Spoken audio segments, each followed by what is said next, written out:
आगे फगुआ खेलले छिनरो गेले दीदी अंगना गे होलिया खेलले छिनरो गेले दीदी अंगना गे चुलिया खोल खोल जीजा रंगल को होलिया में जो बना गे चुलिया खोल खोल जीजा रंगल को होलिया में जो बना गे छोटे छोटे रहो छिनरो बढ़लो कैसे सामान गे छोटे छोटे रहो छिनरो बढ़लो कैसे सामान गे चुलिया खोल खोल जीजा रंगल को होलिया में जो बना गे चुलिया खोल खोल जीजा रंगल को होलिया में जो बना गे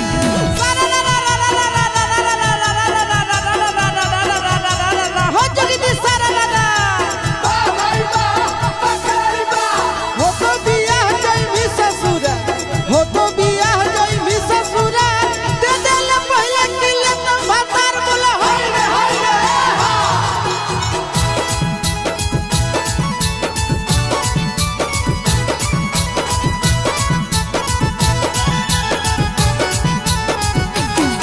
रंगाइए गेलौ गे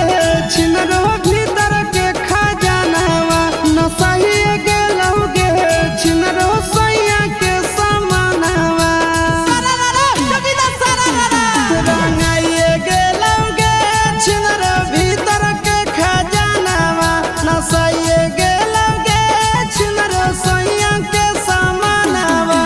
मोटे मोटे बैगनवा छिनरो खइले संगे बिहानवा गे मोटे मोटे बैगनवा छिनरो खइले संगे बिहानवा गे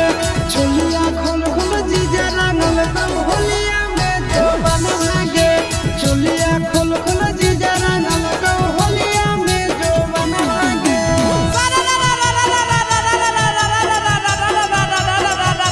हो जगदीश सारा पातर होली कैसे हो गेली मोर पातर होली कैसे हो गेली मोर लगा हो जी जैसे ले ले ही डोज बोला होय रे